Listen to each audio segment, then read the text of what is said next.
Ah oui, c'est vrai. Oui, non, mais d'accord, c'est un peu comme ça. Et quel type de test? Alors, quand tu monteras, je te propose, une fois qu'il a fini ça, tu peux récupérer le résultat. C'est un fichier HTML que tu peux ouvrir. Tu vas voir, il y a 1300 tests. Regarde ton curseur.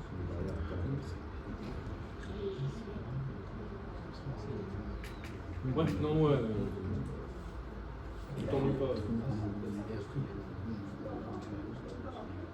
Donc, ce qui est important sur la partie validation du cluster, vérification, c'est de ne pas avoir d'erreur critique.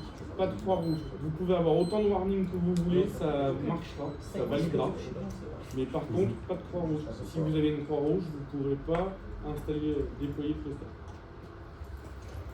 Et qu'est-ce qui peut provoquer la croix rouge? Une différence de configuration entre deux nœuds.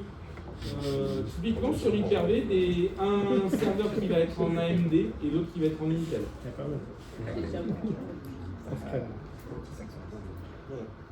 Tu as des actions à mener sur chacune de tes VM pour qu'elles puissent basculer d'un type de processeur à un autre type de processeur.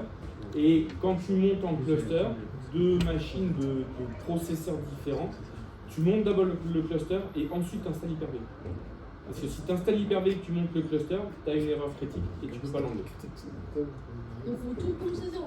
Bah, tu vires le rôle Hyper-V, tu installes ton cluster et tu réinstalles ton... Parce qu'en fait, si le rôle Hyper-V est installé, dans les phases de validation, là, en cours, il vérifie les processeurs par rapport à Hyper-V.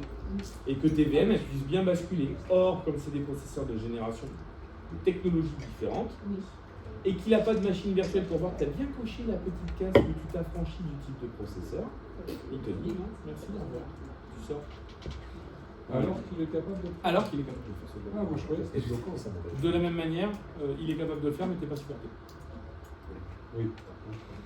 Mais comment tu le sais? Il faut lire les conditions générales de vente de Microsoft? C'est écrit dans les licences. T'avais commencé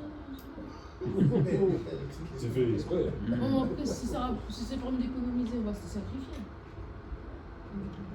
Mieux vaut passer 2 heures à lire une condition générale de vente ou les conditions d'usage d'une licence plutôt que de ne pas avoir de support.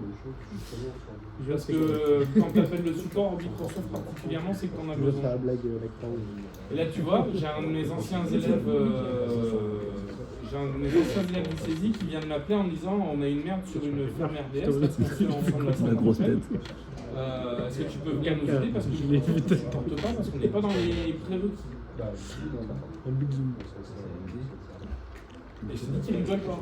Il y a 80 utilisateurs sur la ferme RDS. Si, une fois par mois en moyenne le serveur par terre. 80 users, crack, au revoir. Application métier, sinon c'est pas. C'est même pas un Word Excel. Après, il vient de m'appeler en me disant tu peux passer s'il te plaît, je comprends pas. Bah ouais, on va venir. Déjà,